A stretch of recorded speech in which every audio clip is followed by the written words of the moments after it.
Trong tâm thức dân tộc Việt, một nhân vật huyền thoại luôn được nhớ tới như biểu tượng thiêng liêng của nguồn cội, niềm tự hào của dân tộc, được tôn vinh như Đức Thủy Tổ.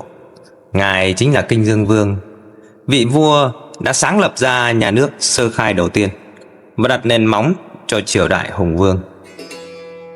Cạnh bờ nam sông Đuống, nơi lưu giữ những dấu tích, truyền thuyết về Kinh Dương Vương, vùng đất nơi Ngài tạ thế, ngày nay đã trở thành điểm đến linh thiêng cho những khách hành hương nhớ về cội nguồn.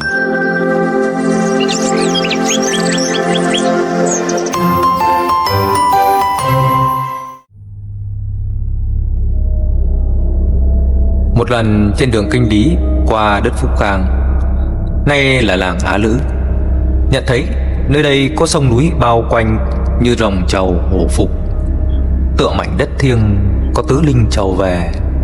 Ngài đã quyết định dừng chân và cùng với người dân tạo dựng lên xóm làng. Khi vua Kinh Dương Vương qua đời, người dân đã lập miếu thờ tại gò đất thiêng để con cháu đời đời nhớ ghi.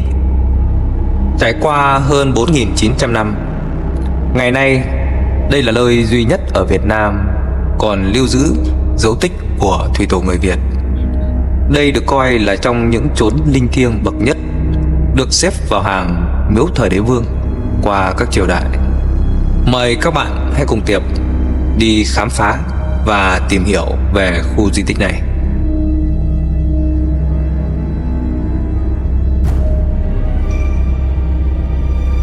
Theo lối xưa dẫn vào khu lăng mộ, xuất hiện một tấm bia không rõ niên đại từ năm nào. Trên bia khắc hai chữ Hạ Mã. Hồi trước không có xe như ngày nay, vua quan và người dân thường di chuyển bằng ngựa. Chúng ta có thể hiểu Hạ Mã ở đây có nghĩa là xuống ngựa. Tấm bia này được đặt ở trước các miếu thờ hay đền thiêng để nhắc nhở những người qua lại phải xuống ngựa để tỏ lòng tôn kính. Phía trước mặt chữ, tấm bia vẫn còn giữ nguyên được hiện trạng. Phía sau bia có các lỗ to, nhỏ, nông, sâu, hình thù không rõ ràng, làm mình liên tưởng đến như là một tổ ong. Theo dân gian, khi ong vào nhà làm tổ sẽ mang đến nguồn sinh khí dồi dào, tài lộc và nhiều may mắn. Không biết người xưa đã chọn tấm bia đá với hai mặt khác nhau này có ý nghĩa gì? Câu hỏi đặt ra là sao họ không chọn tấm bia có các mặt đồng đều với nhau? Mình nghĩ chắc có điều gì đó bí ẩn ở đây. Có lẽ mình sẽ tìm hiểu thêm. Hay các bạn ở đây có ai biết ý nghĩa về mặt sau của tấm bia thì cho mình xin một bình luận ở dưới.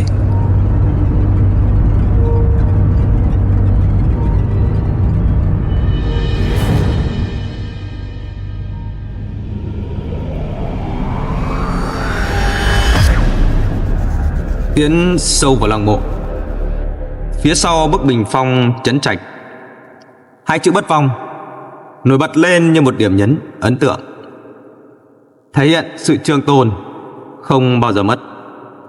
Không rõ lăng có tự bao giờ, nhưng đến năm Minh Mạng thứ 21 năm 1840, nhà vua đã cho trùng tu và khắc lên bia đá 4 chữ Kinh Dương Vương Lăng. Điều này có thể thấy việc bảo tồn những giá trị văn hóa tốt đẹp đã được lưu truyền và gìn giữ qua rất nhiều thế hệ.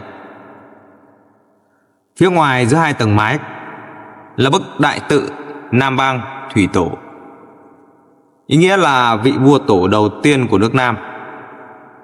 Kiến trúc Đại Lăng được xây theo kiểu trồng diêm với 2 tầng và 8 mái. Bên trong lăng có 4 trụ gỗ và 12 cột đá phía ngoài, tạo nên vẻ uy nghiêm và vững chắc. Phía trên cửa võng là bức đại tự Ái Quốc Mạc Vong Tổ, nghĩa là yêu nước chớ quên tổ tiên. Cùng với đôi câu đối ở hai bên, ngụ ý chỉ rằng qua hàng vạn năm, con cháu quy về miếu tổ, một nấm mồ phong ba bão táp vẫn ửng hồng. dưới ánh nắng ấm áp của những ngày cuối thu. Những bạn nhỏ mang trong mình dòng máu lạc hồng đang trên hành trình trở về nguồn cội. Với bầu không khí rộn ràng, vui tươi, trên khuôn mặt ngây thơ, vẻ rạng rỡ của các em đầy niềm tự hào và khao khát khi được đến thăm viếng lăng của vua Kinh Dương Vương. Bên lăng mộ, trong khoảnh khắc trang nghiêm, các con chắp tay kính cẩn nghiêng mình, thắp nén nhang thơm, cùng nhau gửi lời tri ân, cảm ơn công lao của vị vua thủy tổ, người đã khai sơn sáng thủy và đặt nền móng cho dòng dõi dòng tiên. Chuyến đi đầy bổ ích này là dịp để các con lưu giữ lại những kỷ niệm đẹp về tổ tiên. Qua những câu chuyện lịch sử, các con sẽ có thêm những bài học về lòng biết ơn, tình đoàn kết và lòng yêu quê hương đất nước, làm hành trang để cho các con tiếp tục học tập và cố gắng kế thừa những truyền thống tốt đẹp của ông cha. Lăng tổ xưa để lại có những gì? Một bia hạ mã ngoài đường đi, một bia lăng mộ tạc ghi tên người. Kinh Dương Vương lăng tuyệt vời, địa linh nhân kiệt, đời đời bất vong. Mộ này bố của Lạc Long, ông của trăm cháu cùng trong bọc tròn. 50 theo bẻ lên non, 50 xuống biển sử còn ghi sâu. Khai thiên lập quốc mở đầu, khai sáng xích quỷ trồng dâu nuôi tầm. Dạy dân cấy lúa hàng năm, trồng cây chế thuốc lo chăm mọi miền. Mở mang bờ cõi triền miên, lên rừng lên núi xuống biển biển xa. Dựng lên một nước non nhà, xưa nước xích quỷ nay là Việt Nam. Xin chào quý vị và các bạn. Hiện tại thì Tiệp đang có mặt tại làng Á Lữ, xã Đại Động Thành, huyện Thuận Thành, tỉnh Bắc Ninh. Đây là một ngôi làng nằm yên bình bên dòng sông Đuống, và ẩn chứa ở trong đó là những câu chuyện huyền sử đầy bí ẩn. Xúc động và tự hào, đó là điều khác biệt so với lại những nơi mình đã từng đến. Mời các bạn hãy cùng Tiệp đi tìm hiểu và khám phá những điều bí ẩn có tại ngôi làng này.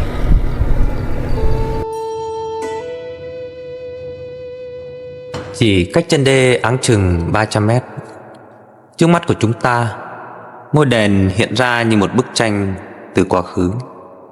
Đây là nơi lưu giữ những câu chuyện truyền thuyết có giá trị lịch sử và văn hóa ngàn đời. Đây là chú Tuấn, thủ tư mới của ngôi đền. Sau khi hai chú cháu ngồi trò chuyện và uống hết một tuần trà, thì mình đã được chú giới thiệu và chỉ dẫn đến nhà của cụ Biện Xuân Phẩm. Cụ là một trong những bậc cao niên có nhiều năm gắn bó với khu lăng mộ. Trước kia, người trông coi khu lăng mộ là người họ Biện, và dòng họ Biện ở địa phương cứ truyền từ đời này qua đời khác, trông coi lăng mộ cũng như đền thờ của vua thủy tổ. Con chào cụ ạ. Xin giới thiệu với lại các bạn, thì đây là cụ Biện Xuân Phẩm, người mà trước kia đã từng trông coi lăng mộ cho vua thủy tổ. Tôi thì đã trông được nhân dân và chính quyền thôn Á Lữ rất tin tưởng. Tôi ra trông nom đền thờ Kinh Dương Vương năm đó là năm tôi 60 tuổi. Năm 2008 tôi ra trông điểm nhang đền thờ Kinh Dương Vương. Thì tôi thấy trong cái quá trình mà Kinh Dương Vương thì chỉ nói trong các lịch sử Đại Việt sử ký toàn thư thì chỉ có gói gọn trong vào 40 mấy chữ thôi. Cho nên là khi mà để dạy học cho các học sinh chúng ta từ thời các cụ Nho Hán cho đến thời sau này chúng ta được học, thì cái nói về giới thiệu về Kinh Dương Vương thì nói chung của một nhà sử học trời Trần đã xuất bản ra thì nó bị thất thoát, mà còn chỉ có 1-2 cuốn. Và trong cuốn sách lịch sử để dạy cho các trường đại học thì chỉ nói đến Kinh Dương Vương rất là ít, chỉ có 40 mấy chữ. Cho nên tôi rất thấy là băn khoăn, cho nên là sau khi tôi giới thiệu về đền thờ thủy tổ Kinh Dương Vương cho khách thập phương, nhất là các nhà sử học mà đến tôi giới thiệu, thì tôi không có một cái tư liệu, cho nên là chính ra 2009 ông Nguyễn Văn A, Gia Lâm và các nhà sử học đã biếu cho tôi là 3 cuốn sách lịch sử.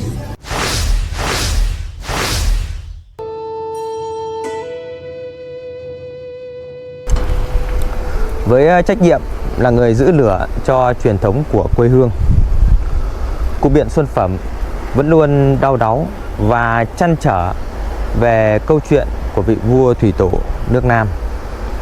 Qua nhiều năm tâm huyết, với ước nguyện muốn truyền lại cho con cháu đời sau luôn nhớ về cội nguồn, Cụ Biện Xuân Phẩm đã cùng với một số các nhà biên soạn viết lên cho mình một cuốn sách để giới thiệu về địa linh thủy tổ.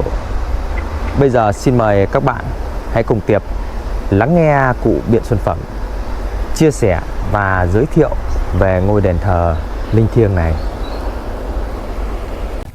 Đầu xin phép giới thiệu cho cháu là nơi thờ thủy tổ Kinh Dương Vương và sang Lạc Long Quân mẹ Âu Cơ. Thì nói về đầu tiên, Đại Việt Sử Ký Toàn Thư có nói là Kinh Dương Vương là con của cụ Đế Minh. Vì Đế Minh sinh ra Đế Nghi, sau Đế Minh ly tuần thú núi Ngũ Lĩnh thì gặp bà Vũ Tiên, đã lấy bà Vũ Tiên sinh ra Lộc Tục, và Lộc Tục lớn lên thì có khôi ngô tuấn tú. Đế Minh định truyền ngôi cho Lộc Tục, nhưng Lộc Tục tỏ ý khôn lường là muốn truyền lại cho Đế Nghi. Thế thì Đế Minh đã chấp thuận lời cầu nguyện của con trai thứ là Lộc Tục, tức Kinh Dương Vương.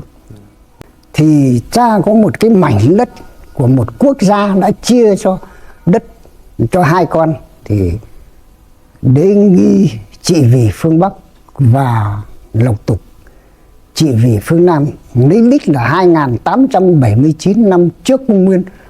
Kinh Dương Vương lập lên nhà nước sơ khai đầu tiên gọi là nước Xích Quỷ Đông Đô Ngàn Húng thuộc Cam Lộ tỉnh Hà Tĩnh ngày nay.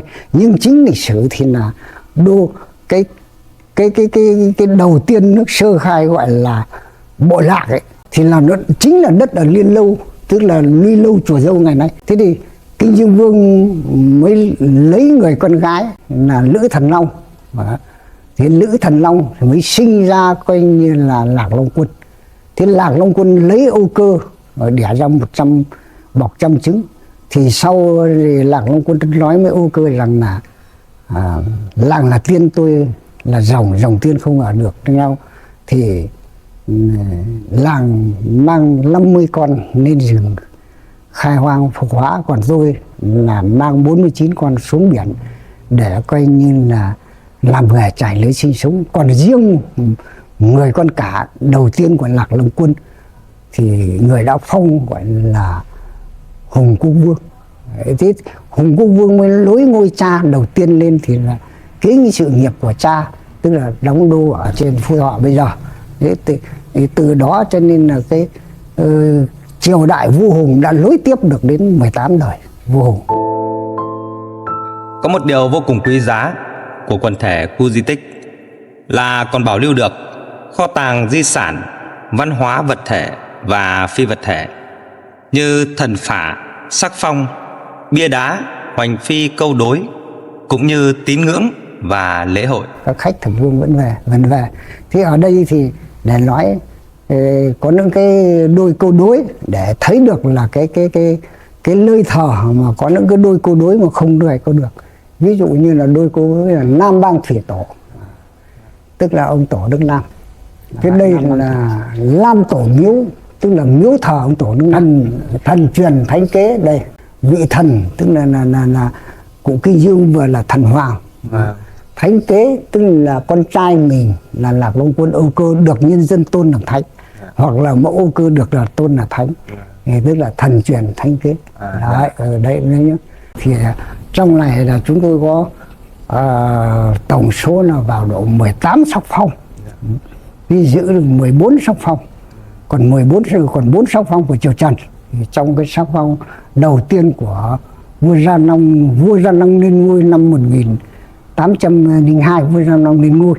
Thì đến từ năm thứ 9, tức là năm 1811, vua Gia Long sắc phong đầu tiên. Thì vua Gia Long có viết là sắc phong siêu lại huyện Á Lữ Viên sắc phong Kinh Dương Vương nhất vị, tức là ông vua Gia Long ông ấy đã tức là thấy được Kinh Dương Vương là một vị vua đầu tiên, tức là nhất vị, tức là không có vị nào là cao nhất bằng cụ Kinh Dương Vương. Đấy. Cho nên là từ ông vua Gia Long là ông đã có sắc phong đầu tiên của ông. Thế rồi đến sau khi ông Tự Đức thì ông về đây thì năm 1840 ông ấy lên ngôi, thì là ông về đây ông ấy trùng tu, tức là trước kia nó có một cái con sông rất nhỏ, nhưng sau này ông Tự Đức ông khai lại gọi là con sông Thiên Đức. Đấy, như sau giờ gọi là sông Thiên Đuốc, sông Đuốc, chứ trước kia nó là ông Tự Đức nên ông khai gọi là sông Tự Đức cơ. Đấy, cho nên đấy có những cái lịch sử nó có riêng biệt như thế. Cho nên là sau ông thấy ông đi qua con sông đó, nó trước cửa lăng Kinh Dương Vương đã trùng tu tôn nào, và ông đã để 4 chữ là Kinh Dương Vương Năng. Cho nên đấy nó có cái nguồn gốc giữ lại được những cái đây, ví dụ như sắc phong đây là của vị Đồng Khánh, đây cái này của vua Thiệu Trị, con trai vua Gia Long. Đây của Minh Mệnh, con trai của Thiệu Trị Minh Mệnh đấy, và nói đến của Minh Mệnh coi là trùng tu năng đấy. Đây cái này của Tự Đức, vua Tự Đức. Đấy, tức là 18 vị coi như là sắc phong của các vị vua triều nhà Nguyễn. Thì nên chúng tôi vẫn giữ được. Thì đây là bằng di tích lịch sử của văn hóa của năm 93. Đó.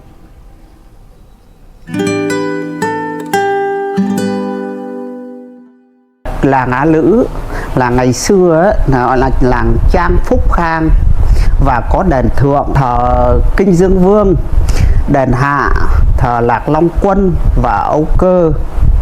Trước kia nơi đây là văn chỉ của làng. Qua những năm tháng chiến tranh, đình và các ngôi đền cũ đã bị phá rỡ, và sau này các ngài đã được chuyển về đây. Và văn chỉ ngày xưa giờ đây đã là một ngôi đền mới, nơi thờ cả tam vị thánh tổ, những người có công khai sơn, sáng thủy. Đền thờ được xây dựng theo lối kiến trúc hình chữ công, bao gồm 5 gian tiền tế cùng một gian ống nối đi vào hậu cung. Bên trong cung cấm, nơi đặt ngai thờ của 3 vị thủy tổ nước ta, ở vị trí trang trọng nhất nằm ở chính giữa là ngai thờ của vua Kinh Dương Vương với bậc đại tự Nam Bang Thủy Tổ. Bên phải là ngai thờ của cha Lạc Long Quân với bậc đại tự Hải Khoát Sơn Tràng, tức là biển rộng, núi dài. Và bên trái là ngai thờ của mẹ Âu Cơ. Tất cả đều được chạm khắc và sơn son thiếp vàng. Không gian bên trong cung cấm toát lên vẻ trang nghiêm và lộng lẫy, xứng đáng với nơi được thờ tự của chốn tổ linh thiêng. Trước kia thì nơi thờ của Nam Bang Thủy Tổ được xếp vào hàng là miếu thờ của các bậc đế vương, và đây cũng được đánh giá là chốn linh thiêng bậc nhất của xứ Kinh Bắc. Trước cổng của ngôi đền đắp nổi 4 chữ Hán Thủy Tổ Đài Môn, tức là cửa đền của đức vua Thủy Tổ. Từ phía trong nhìn ra đắp nổi 3 chữ Ẩm Tư Nguyên, có nghĩa là uống nước nhớ nguồn, nhắc nhở chúng ta và các thế hệ con cháu sau này luôn nhớ về cội nguồn. Kiến cháu nhé, đây có 3 chữ đại tự Ẩm Tư Nguyên nhé. Thế nên nói về Ẩm Tư Nguyên thì có nhiều nơi người ta là ẩm thủy tư nguyên.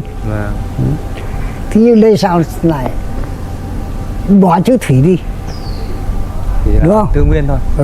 Ẩm Tư Nguyên. ẩm tương ăn. Tư là nhớ đến nguồn, Vâng. tư là nhớ nguyên, bốn phương nhớ đến nguồn. Nguyên là đầu, nguyên là thủy, thủy cũng nhàn nước, Vâng. tức là nước, thủy nước tức là đầu tiên. Dạ. Đấy. Thì uống nước nhớ nguồn thì phải có nước thì mới ấy, như chữ nguyên thì nó đã có chữ thủy rồi, thì không cần phải đề chữ ẩm thủy tư nguyên nữa. Vâng. Đấy, có nhiều ông và đây phải tại làm sao để thiếu chữ thủy.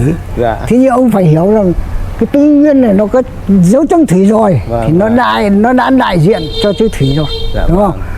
vâng. Nguyên là đầu về, thủy là nước, nên là nước là nguồn không? Vâng. Ẩm thủy tư nguyên, chữ nguyên là nguồn gốc mày. Vâng. Đấy, nó ở cái chỗ đấy cháu ạ. Dạ. Đấy, cháu thấy chưa? Đấy. 3 năm 3 tháng 10 ngày, âu cơ mang nặng đến ngày sinh con, sinh ra một bọc trứng tròn, trăm trứng nở thành trăm con hào hồng. 50 theo cha thả trại, bắt cá biển Đông vẫy vùng. 50 theo mẹ lên rừng, trồng cây hái được trên từng non cao. Việt Nam hãnh diện tự hào, năm thiên niên kỷ biết bao thăng trầm. Đố ai nay được lòng dân, đố ai cấm được đức tâm người trần, giữ được lăng tổ mộ phần. Ngày nay có được muôn dân phụng thờ, thế giới nước nào dám mơ Việt Nam mộ tổ bây giờ còn đây. Ăn quả nhớ người trồng cây, tri ân thì tổ về đây lễ cội nguồn.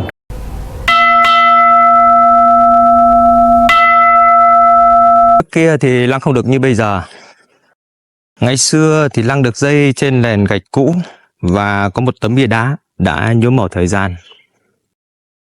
Nhưng không vì lẽ ấy mà lăng mộ bị lãng quên hay mất đi giá trị trường tồn vốn có.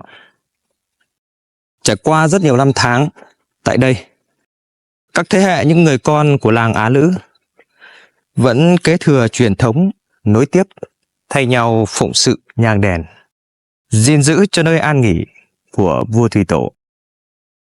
Những giá trị quý báu cùng sự chân thành, luôn một lòng hướng về nguồn cội, vẫn đã, đang và tiếp tục được gìn giữ, bảo tồn và phát huy. Cho đến ngày nay thì nơi đây đã được nhà nước quan tâm và đã cho trùng tu, tôn tạo để trở thành một khu di tích xứng đáng với biểu tượng của nguồn cội và là nơi thờ tự của chốn tổ linh thiêng. Khi còn tại vị thì vua Kinh Dương Vương đã chiêu mộ nhân tài khắp cả nước để về để cùng giúp vua gánh vác những trọng trách to lớn của triều đình. Để tri ân và báo đáp những công lao của những vị tướng tài giỏi đã giúp vua trong thời gian trị vì, các cung tả văn và hữu võ cũng đã được tôn tạo thêm. Cung tả văn, nơi thờ các quan văn, các vị hiền tài đã đóng góp công sức, trí tuệ giúp vua Kinh Dương Vương. Còn cung hữu võ là nơi thờ các quan võ, các vị tướng lĩnh tài giỏi nhằm tôn vinh sức mạnh của dân tộc. Trong khuôn viên lăng mộ Kinh Dương Vương là một khoảng sân rộng và thoáng mát.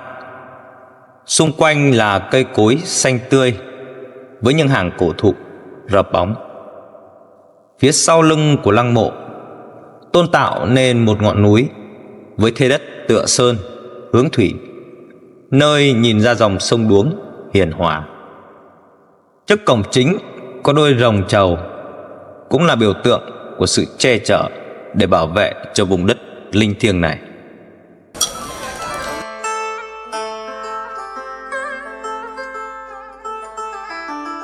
Cứ mỗi độ Tết đến xuân về, hàng năm các thế hệ con cháu Lạc Hồng cùng hành hương quy tụ về đây để bái yết, tưởng nhớ và tri ân công lao to lớn của những bậc thủy tổ có công khai sơn sáng thủy, lập lên nhà nước sơ khai đầu tiên của dân tộc Việt. Trang Phúc Khang, nơi miếu thời đế vương, ngày xưa được các triều đại phong kiến coi là chốn linh thiêng bậc nhất. Vào các dịp tế lễ, vua quan các triều đại đều trực tiếp về đây để thắp hương bái tổ. Lễ hội Kinh Dương Vương được tổ chức trang trọng nhằm bày tỏ lòng thành kính, tri ân đức vua Thủy Tổ, đồng thời giáo dục truyền thống tốt đẹp cho thế hệ con cháu luôn nhớ về cội nguồn. Lễ hội được bắt đầu từ ngày 16 tháng Giêng âm lịch hàng năm bằng hàng loạt các nghi lễ truyền thống như rước nước về thờ, rước bài vị của các vị thành hoàng làng ở một số thôn lên đền và lăng Kinh Dương Vương. Trong đoàn rước luôn có các hoạt động văn hóa đặc sắc như múa rồng, múa lân. Sau phần lễ trang nghiêm, phần hội cũng được diễn ra nhiều hoạt động văn hóa phong phú như hát quan họ trên thuyền, hát chèo, tuồng, ca trù, múa rối nước, đặc biệt là hát chống quân. Đây là một loại hình nghệ thuật đặc sắc đã có từ lâu đời của người dân huyện Thuận Thành. Bên cạnh đó, nhiều trò chơi dân gian mang đậm bản sắc văn hóa truyền thống cũng được đưa vào phục vụ nhân dân và du khách thập phương như kéo co, đập niêu, đu tiên hay tổ tôm. Ban tổ chức lễ hội còn trưng bày giới thiệu những sản phẩm nghề truyền thống của địa phương như gốm Luy Lâu, tranh Đông Hồ, tương Đình Tổ, nem Bùi Xá và thi gà Hồ. Các nghi thức truyền thống và hoạt động văn hóa nghệ thuật thể thao của lễ hội Kinh Dương Vương được diễn ra cho đến hết ngày 18 tháng Giêng. Đây không chỉ là dịp để đồng bào ta tưởng nhớ về cội nguồn, mà còn là lúc để chúng ta cùng nhau khẳng định niềm tự hào dân tộc, cho mạch nguồn văn hóa ấy mãi mãi không ngừng tuôn chảy, tiếp tục soi sáng cho hành trình tương lai của đất nước. Để mỗi khi đứng trước khu di tích, chúng ta không chỉ thấy hình ảnh của quá khứ, mà còn thấy niềm hy vọng, khát khao vươn xa, cùng nhau xây dựng một tương lai rạng rỡ, như lời nhắn nhủ của tổ tiên từ thuở sơ khai.